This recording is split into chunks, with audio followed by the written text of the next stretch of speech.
Everyone, स्वागत है आप सभी का आपके अपने चैनल स्टडी विद चित्रलेखा में। तो कैसे हैं आप सब? आई होप आप सभी बहुत अच्छे होंगे और आप लोगों की स्टडीज़ भी बहुत अच्छे तरीके से चल रही होगी। दोस्तों, आज की क्लास में हम लोग चर्चा करने वाले हैं राज्य के नीति निदेशक तत्व, जो कि भाग 4 में आता है और अनुच्छेद 36 से 51 तक इनको रखा गया है। तो इन्हें हम directive principle of state policy भी कहते हैं, जिन्हें शॉर्ट में हम DPSPs कहते हैं। DPSPs भाग 4 में आते हैं और अनुच्छेद 36 से 51 तक ये सारे अनुच्छेद इसमें भाग 4 में डिस्क्राइब किए गए हैं। ठीक है, तो आज की क्लास में हम लोग DPSP के बारे में डिस्क्रिप्टिव वे में चर्चा करेंगे।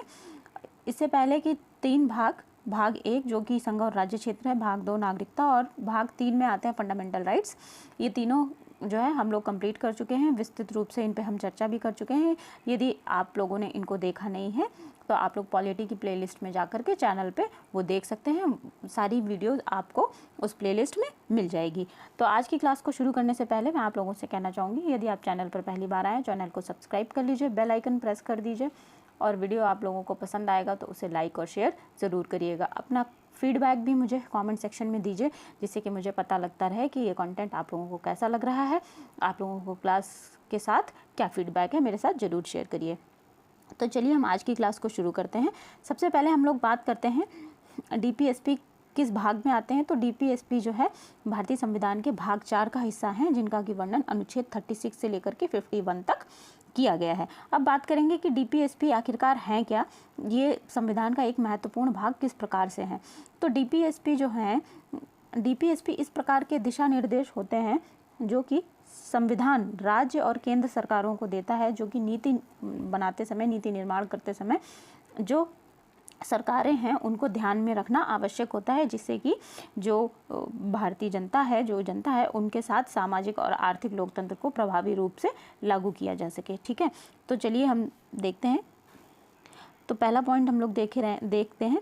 DPSP जो है आयरलैंड के संविधान से अंगीकृत किए गए हैं। DPSP का उद्देश्य कल्याणकारी राज्य, वेलफेयर स्टेट की स्थापना करना है। बेसिकली जो DPSP हैं वो नीति निर्माण में इसीलिए लाए जाते हैं, इसीलिए लागू किए जाते हैं जिससे कि जो राज्य है एक कल्याणकारी राज्य के रूप में उभर कर सामने आ सके, सभी को सामाजिक और आर्थिक न्याय मिल सके और ये लोकतंत्र के रूप में प्रभावी रूप से लागू किया जा सके। ठीक है, अगले पॉइंट की तरफ बढ़ते हैं। DPSP की प्रकृति जो है गैर न्यायोचित है, अर्थात उनके हनन पर न्यायालय द्वारा इन्हें लागू नहीं करवाया जा सकता है। इसका मतलब क्या हुआ, देखने का प्रयास करते हैं कि फंडामेंटल राइट्स में हमने पढ़ा था कि यदि किसी भी व्यक्ति के फंडामेंटल राइट्स का हनन होता है, ठीक है, तो वो अनुच्छेद 32 के तहत सुप्रीम कोर्ट की शरण ले सकता है और अनुच्छेद 226 के तहत हाई कोर्ट की शरण में जा सकता है। ठीक है, और जबकि DPSPs क्या हैं, नॉन जस्टिशिएबल इन नेचर होते हैं। कहने का मतलब ये है कि ये गैर न्यायोचित हैं। यदि DPSP जो है, जो राज्य है, जो सरकार है, यदि नीति निर्माण में उनको लागू नहीं करती है तो उनको लागू करवाने के लिए जो है सुप्रीम कोर्ट की या हाई कोर्ट की शरण नहीं ली जा सकती है। ठीक है, अब चलिए हम आगे बढ़ते हैं। अच्छा, आगे बढ़ने से, अगले पॉइंट पर आने से पहले, अनुच्छेद शुरू करने से पहले मैं आप लोगों को 3 बातें बताना चाहूँगी जो कि यहाँ पर बहुत ज़्यादा ज़रूरी हैं। जो DPSPs हैं, बेसिकली DPSPs को 3 भाग में कह सकते हैं डिवाइड किया गया है, या फिर ये कह सकते हैं कि 3 विचारधाराओं में डिवाइड किया गया है। ठीक है, तो पहली तो हो जाती है गांधीवादी विचारधारा,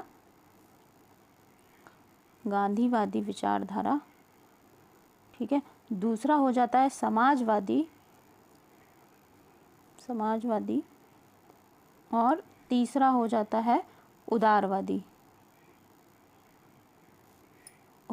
विचारधारा। इन 3 विचारधाराओं पर ये जो DPSP हैं ये आधारित हैं। ठीक है, और जो भी अनुच्छेद हम पढ़ेंगे, अनुच्छेद 36 से शुरुआत करेंगे, तो इसके बाद जो भी अनुच्छेद इन तीनों कैटेगरीज में फॉल करते होंगे वो मैं आप लोगों को आगे बताते जाऊंगी, क्योंकि यहाँ पर भी क्वेश्चन बन जाता है कि जैसे मान लिया कि दे दिया जाता है अनुच्छेद 40 है जो कि है ग्राम पंचायतों का गठन। ठीक है, तो वो किस प्रकार की विचारधारा पर आधारित है, इस तरीके के क्वेश्चन बनते हैं, तो वो गांधीवादी विचारधारा पर आधारित है। तो ये सारी चीज़ें भी हम लोग साथ के साथ क्लियर करते चलेंगे। ठीक है, तो चलिए शुरू करते हैं। पहला है अनुच्छेद 36 को देखेंगे हम। अनुच्छेद 36 में क्या है, अनुच्छेद 36 में राज्य की परिभाषा दी गई है, ठीक है, कि राज्य की किस प्रकार की प्रकृति होगी या पूरे तरीके से राज्य की परिभाषा दी गई है। अब अनुच्छेद 37 पर आते हैं। अनुच्छेद 37 क्या कहता है, अनुच्छेद 37 के अनुसार देश के शासन में डीपीएसपी मूलभूत हैं और इन्हें विधि बनाने में इन तत्वों को लागू करना राज्य का कर्तव्य होगा, ठीक है, ये बात अनुच्छेद 37 कहता है। लेकिन इसके साथ ही अनुच्छेद 37 में ये बात भी कही गई है कि DPSPs are non justiciable in nature, ठीक है, नॉन जस्टिशिएबल अर्थात इनका हनन होने पर न्यायालय की शरण नहीं ली जा सकती है, ठीक है, अनुच्छेद 37 ये बात कहता है। अगला देखेंगे, अगला है अनुच्छेद 38। अनुच्छेद 38 क्या कहता है, अनुच्छेद 38 के अनुसार राज्य लोक कल्याण की अभिवृद्धि के लिए सामाजिक व्यवस्था बनाएगा, ठीक है।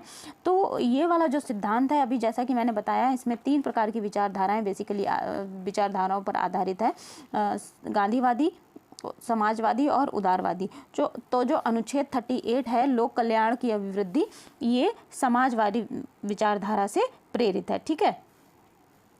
इसके अंतर्गत आता है कि कल्याणकारी राज्य की स्थापना की जाएगी। और 38 अनुच्छेद 38(1) कहता है कि, ये भी मैं आप लोगों को बताती चलती हूँ, 31 कहता है, 38 का सब क्लॉज 1 कहता है कि कल्याणकारी राज्य की स्थापना की जाएगी, कल्याण जहाँ पे सोशल एंड इकोनॉमिक जस्टिस सभी को मिलेगा। इस प्रकार का राज्य जो है, राज्य की स्थापना करने का सरकार प्रयास करेगी। अनुच्छेद 38(2) कहता है कि राज्य असमानता को कम करेगा और धन का संग्रहण रोकेगा। कहने का मतलब ये है कि जो सरकार जो भी संपत्ति है, ठीक है, जितनी भी इकोनॉमिक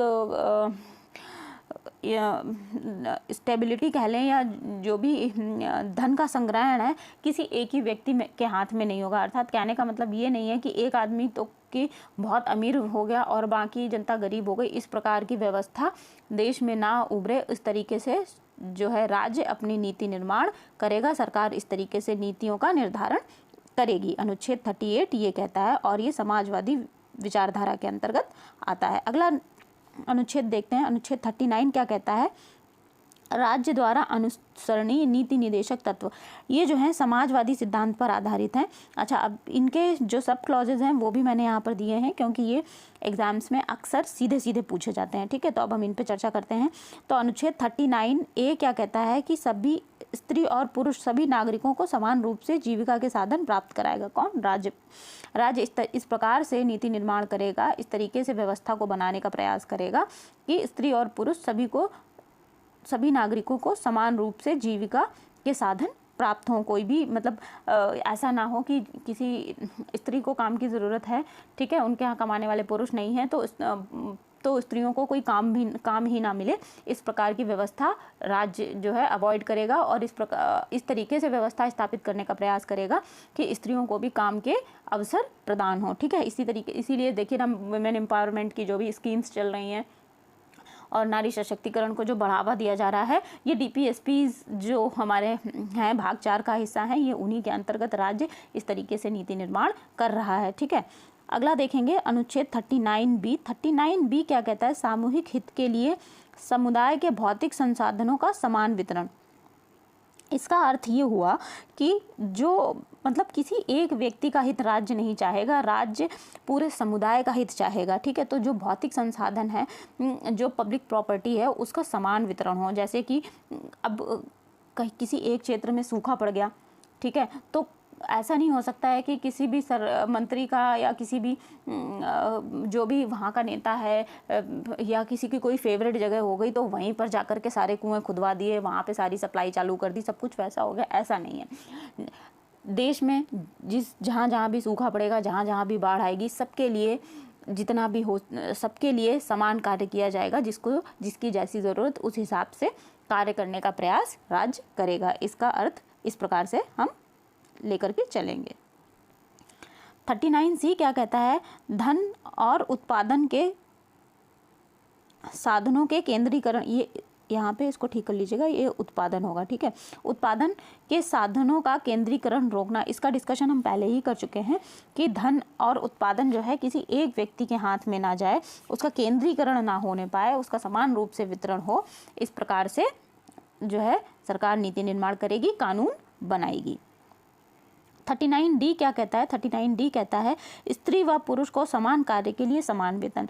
कि कोई भी स्त्री पुरुष यदि समान जो भी कार्य करेंगे, यदि जैसे मान लीजिए मनरेगा या के तहत जो भी काम होता है, उस में जो भी कामगार हैं, जो भी काम करते हैं, चाहे वह स्त्री हो चाहे वह पुरुष हो, तो किसी के साथ भेदभाव नहीं किया जाएगा कि स्त्री को अधिक वेतन दे दिया या फिर पुरुष को कम वेतन दे दिया, जैसे या फिर पुरुष को अधिक वेतन दे दिया, स्त्री को कम वेतन दिया। ऐसा नहीं है, जेंडर बायसनेस नहीं होगी। समान कार्य के लिए समान वेतन सभी को दिया जाएगा। ठीक है, आगे चलते हैं।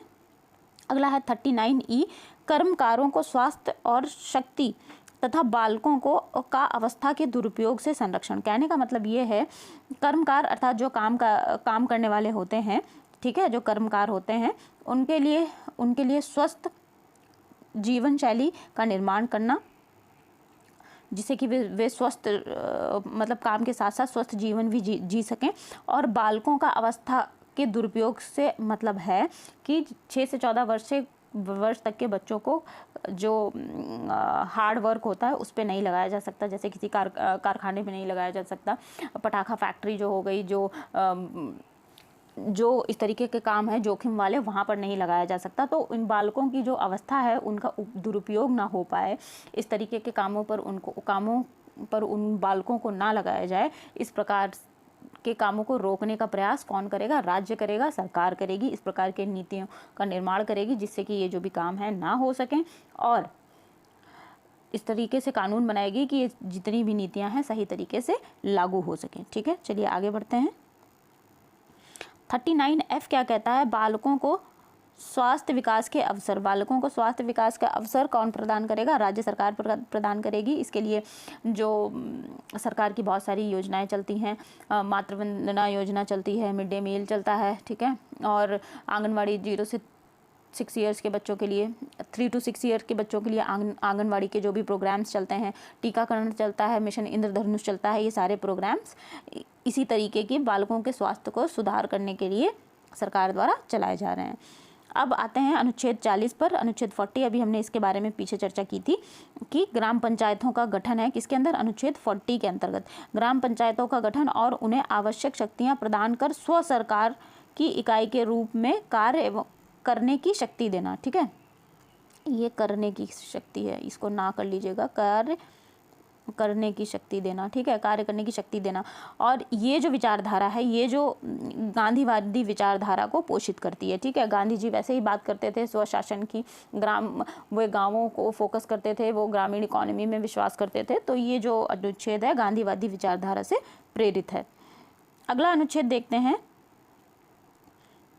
कुछ दशाओं में काम, शिक्षा, लोक सहायता पाने का अधिकार। ठीक है, कुछ दशाओं में काम, शिक्षा और लोक सहायता पाने का अधिकार का मतलब ये हो गया, और ये समाजवादी विचारधारा पर आधारित है। जैसे मान लीजिए कि सूखा पड़ जाता है या कुछ ऐसा हो जाता है कि जो किसान है वो खेती नहीं कर पा रहे हैं, बाढ़ आ गई या फिर जो भी है, तो इस तरीके की स्थिति उत्पन्न हो जाने पर जो जनता है वो भुखमरी से ना जूझे, उनके यहाँ पर उनको काम मिले, कोई बेरोजगार ना बैठे, इस प्रकार की योजनाएं सरकार बनाएगी। इसी के तहत मनरेगा जो लागू किया जाता है वो इसी के तहत समाजवादी विचारधारा के अंतर्गत ही लागू किया गया है। शिक्षा के लिए सरकार क्या करती है? शिक्षा के लिए जैसे 6 से 14 वर्ष के बच्चों के लिए निःशुल्क शिक्षा का जो प्रावधान किया गया है, ये भी इसी के अंतर्गत आता है। लोक सहायता कि यदि किसी भी व्यक्ति को कोई परेशानी है, उसकी कोई समस्या है जिसका निदान नहीं हो समस्या से जो वो जूझ रहा है, तो लोक सहायता पाने के लिए वो किसी भी लोक सेवक के पास अपनी सहायता लेकर के जा सकता है और लोक सेवक उसके जो भी समस्या है उसका जल्दी से जल्दी उसका निस्तारण करने का प्रयास करेगा। ठीक है, आगे बढ़ेंगे। अनुच्छेद 42 के अंतर्गत क्या कहा गया है? काम की न्याय संगत, ये न्याय है, ठीक है, काम की न्याय संगत और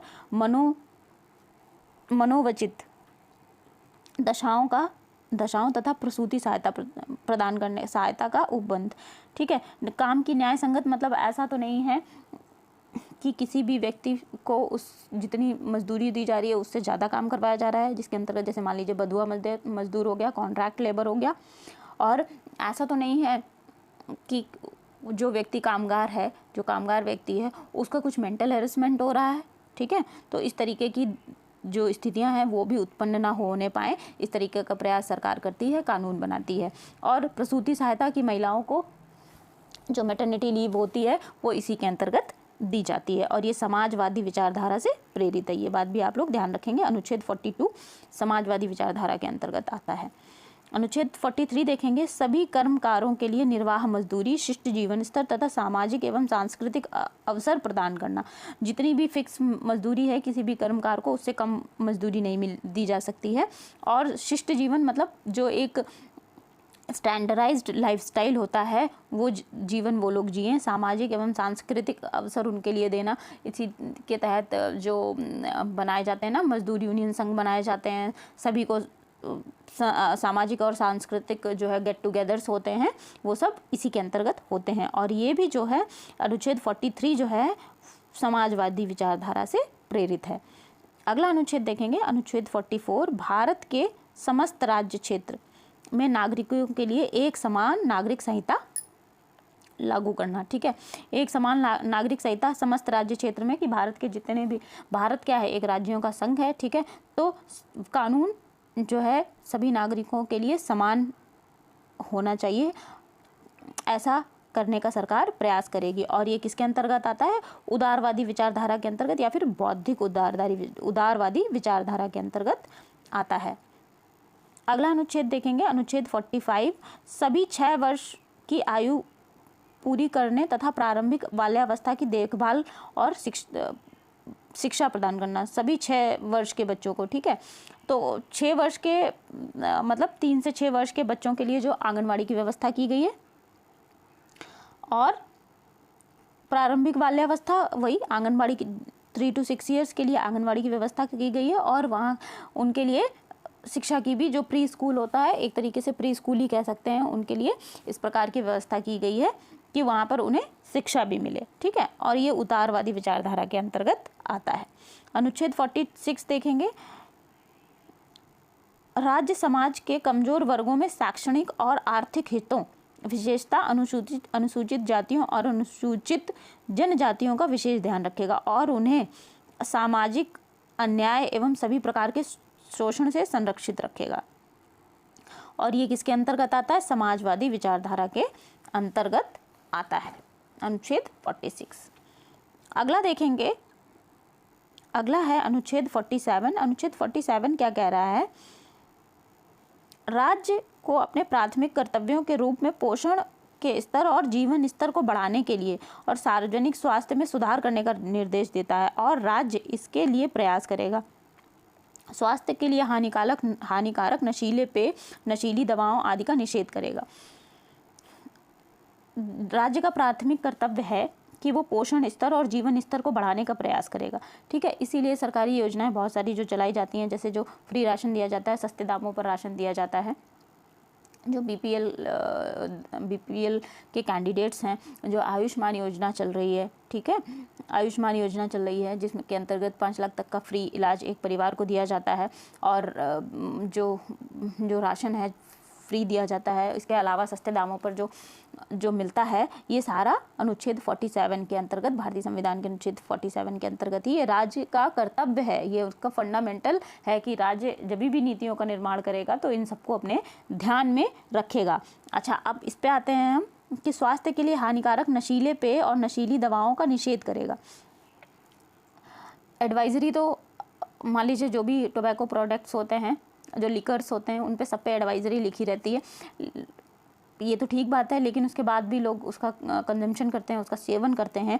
लेकिन अब आप इसको इस तरीके से समझने का प्रयास कर सकते हैं कि जो हमारे कंज्यूमर गुड्स हैं उस पर जीएसटी कम पड़ता है, लेकिन इस तरीके के जो टोबैको प्रोडक्ट्स हैं, जो लिकर्स हैं, इन पे जो जीएसटी है वो ज़्यादा मात्रा में रखा गया है, इसलिए कि अब इसको पूरी तरीके से बैन तो नहीं कर भी सकते हैं और नहीं भी कर सकते हैं, लेकिन इसका कंज्यूम जो है कम से कम हो, इस तरीके का प्रयास कौन करेगा? सरकार करेगी, उनका निषेध करेगी, नशीली दवाओं का निषेध करेगी। बिना प्रिस्क्रिप्शन के इस तरीके की मेडिसिन, कोई भी डॉक्टर के प्रिस्क्रिप्शन की किसी को भी जो मेडिकल से नहीं खरीद सकता, इस तरीके की व्यवस्था बनाई गई है।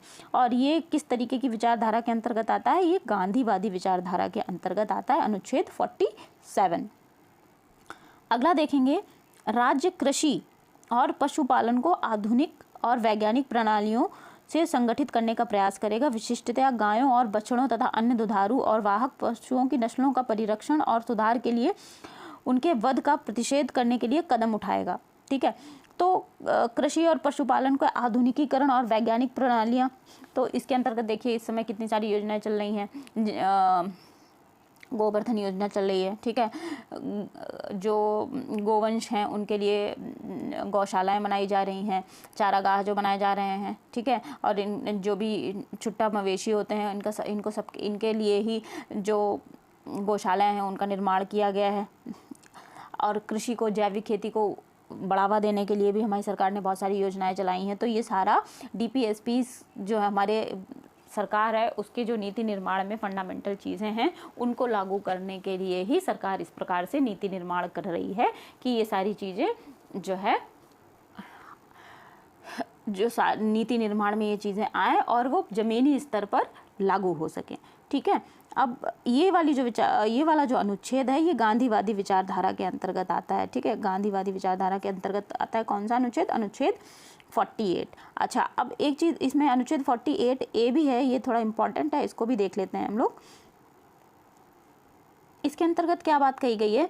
पर्यावरण की सुरक्षा और सुधार तथा वनों और वन्य जीवों की सुरक्षा के लिए निदेशक सिद्धांत निर्धारित करता है। पर्यावरण की सुरक्षा के लिए ही देखिए इस समय जो होता है ना, पॉल्यूशन सर्टिफिकेट हम कार के लिए लेना पड़ता है। पर्यावरण की सुरक्षा के लिए जो हमारा जो प्लास्टिक है, पॉलीथीन है, इनका यूज़ कम करने को कहा जाता है। जागरूकता के लिए तरीके के कैंपेन चलाए जाते हैं। ठीक है, इलेक्ट्रिक व्हीकल्स लॉन्च किए गए हैं, इलेक्ट्रिक स्कूटर्स और CNG बसेस, CNG ऑटोज़, ये सारी चीज़ें, और पब्लिक ट्रांसपोर्ट को ज़्यादा से ज़्यादा बढ़ावा देना जिससे कि जो डीजल और पेट्रोल इंजन है ना, इनसे जो भी पर्यावरण प्रदूषण होता है इनको कम किया जा सके। ज़्यादा से ज़्यादा पेड़ लगाना जिससे कि पर्यावरण प्रदूषण को कम किया जा सके, कंट्रोल किया जा सके। ठीक है, ये सब इसी के अंतर्गत आता है। वन्य जीवों की सुरक्षा के लिए किया जाता है। ज़्यादा से ज़्यादा देखिए नेशनल पार्क्स बनाए जा रहे हैं, जैव मंडल रिजर्व्स बनाए जा रहे हैं। जो प्रजातियां विलुप्त हो रही हैं, कम हो रही हैं, उनको बढ़ाने के लिए चिड़ियाघर जो है सरकार उनको बचाने का प्रयास कर रही है। सारी चीज़ें DPSP के अंतर्गत लागू हो रही हैं। ठीक है, अब अनुच्छेद 49 देखेंगे। 49 में क्या है? राष्ट्रीय महत्व के स्मारकों, स्थानों और वस्तु का संरक्षण। ये बौद्धिक उदारवादी विचारधारा के अंतर्गत आता है। जो राष्ट्रीय महत्व के स्मारक हैं, ठीक है, जो स्थान हैं, जो वस्तुएं हैं, क्योंकि देखिए ये सारी चीज़ें जो हैं, जो पुराने ऑर्नामेंट्स हैं, जो स्मारक हैं, जो इमारतें हैं, ये हमारे राष्ट्रीय सांस्कृतिक धरोहर हैं। ये हमारी संस्कृति है उससे हमको मिलवाती हैं, रूबरू करवाती हैं। तो इन चीज़ों का, इनका सबका रक्षण करने के लिए जो है सरकार रूल बनाती है, जागरूकता करती है और उनका परिरक्षण अधिक से अधिक कर सके, इस तरीके से इसका प्रयास भी करती है। अब हम अगला अनुच्छेद देखेंगे, अनुच्छेद 50। अनुच्छेद 50 क्या है? कार्यपालिका का न्यायपालिका से पृथक्करण। ये बौद्धिक उदारवादी विचारधारा के अंतर्गत आता है। बौद्धिक उदारवादी विचारधारा के अंतर्गत 50, अनुच्छेद 50 बौद्धिक उदारवादी। अनुच्छेद 51 क्या कहता है? अंतर्राष्ट्रीय शांति एवं सुरक्षा की अभिवृद्धि करना तथा राष्ट्रों के बीच न्यायपूर्ण एवं सम्मानपूर्ण संबंधों को बनाए रखना। ये भी बौद्धिक उदारवादी विचारधारा के अंतर्गत आता है। ठीक है, जो भारत है, भारत पंचशील सिद्धांतों का पालन करता है कि मतलब भारतीय इंटरनल अफेयर्स जो होते हैं उसमें भारत ऐसी किसी भी अन्य देश को ऐसी छूट नहीं देता है कि हमारे इंटरनल मैटर्स में कोई भी इंटरफेयर कर सके, और हम भी इसी नीति का पालन करते हुए चलते हैं। ठीक है, अब चलिए आगे बढ़ते हैं। अब हम देखते हैं कि हम फंडामेंटल राइट्स पहले ही पढ़ चुके हैं।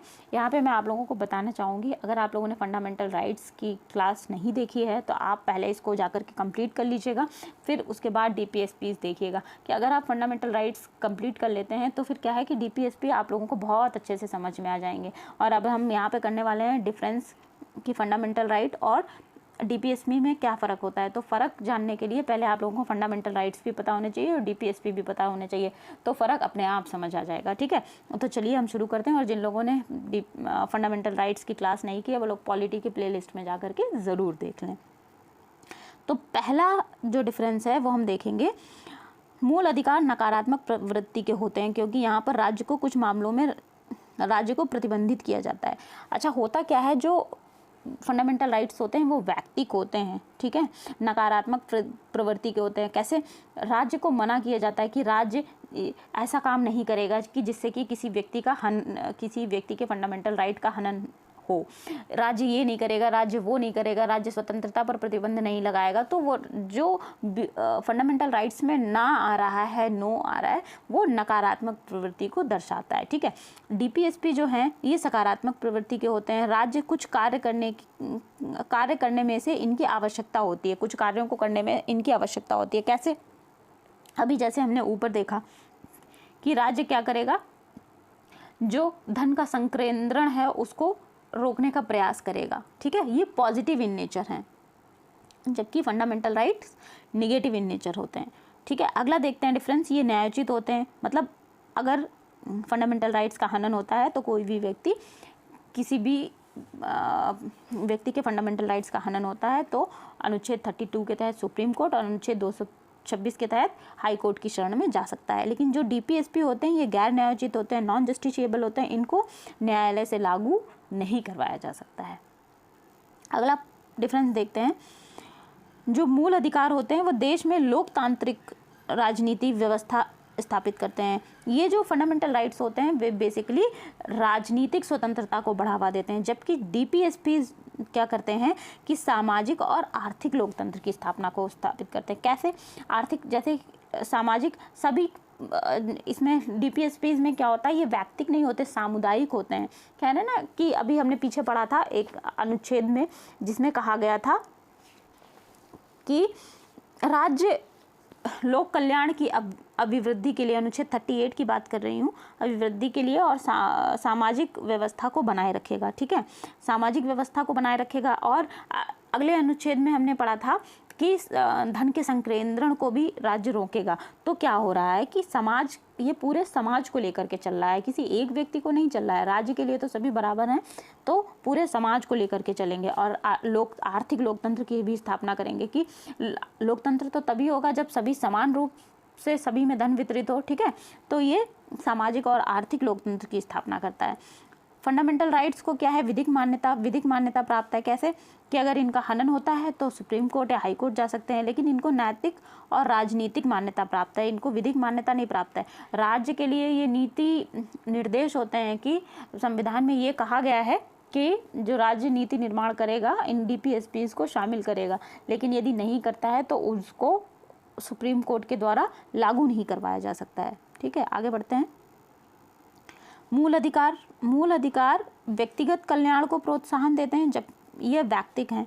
बता चुके हैं, यदि किसी एक व्यक्ति के फंडामेंटल राइट्स का हनन होता है तो वो जा सकता है, हालांकि किसी समुदाय का होता है तो भी वो जा सकता है। लेकिन इसमें क्या है फंडामेंटल राइट्स में कि सामुदायिक कल्याण की बात करते हैं, ये समाजवादी होते हैं। अगला डिफरेंस देखेंगे, इनको लागू करने के लिए विधि आवश्यकता नहीं होती, ये स्वतः प्रवर्तनीय होते हैं। भाई स्वतः ही प्रवर्तनीय हैं जो फंडामेंटल राइट्स हैं, जिस 6 फंडामेंटल राइट्स जो हैं ये स्वतः प्रवर्तनीय होते हैं। इनको लागू करवाने के लिए जब कोई सरकार, केंद्र सरकार या राज्य सरकार कोई कानून बनाकर देगी तब लागू होंगे, ऐसा नहीं है। फंडामेंटल राइट्स जो हैं स्वतः प्रवर्तनीय होते हैं। लेकिन जो DPSPs होते हैं इनको लागू करने के लिए विधि बनाने की आवश्यकता होती है, ये जस्टिशिएबल नहीं होते हैं, ये स्वतः प्रवर्तनीय नहीं होते हैं। ठीक है, अगला डिफरेंस देखते हैं, किसी मूल अधिकार का हनन होने पर हनन करने वाले कानून को न्यायालय शून्य असंवैधानिक करार दे सकता है। जैसे कि मान लीजिए कोई ऐसा सरकार कानून लेकर के आ जाती है ऐसा बिल पास कर देती है जिससे कि किसी व्यक्ति के फंडामेंटल राइट का हनन होता है, किसी की स्वतंत्रता का हनन होता है, ठीक है, या तो उसको जो कानून, जो न्यायालय है उसको शून्य घोषित कर सकता है, असंवैधानिक करार कर दे सकता है, नल एंड वॉइड कर सकता है। लेकिन डीपीएसपीज में ऐसा नहीं है। डीपीएसपीज में अगर किसी कानून का हनन होता है तो क्या होता है कि सरकार, उस जो कोर्ट है उसे असंवैधानिक करार नहीं दे सकता है, उसे नल एंड वॉइड नहीं कर सकता है। क्या कर सकता है? गाइडलाइन दे सकता है कि भाई आप जो है इस तरीके से कार्य ना करें कि किसी की भी जो डीपीएसपीज जो भारतीय संविधान में या सरकार के नीति निर्माण में जो फंडामेंटल है उनका हनन ना हो। सरकार को गाइडलाइन देता है कौन? कोर्ट देता है। तो ये तो हो गई डीपीएसपीज की बात। अब आई होप डीपीएसपीज भी आप लोगों को अच्छे तरीके से क्लियर हो गए होंगे। इसमें यदि कोई डाउट रहता है तो आप लोग कमेंट सेक्शन में मुझसे पूछ लीजिएगा, वो डाउट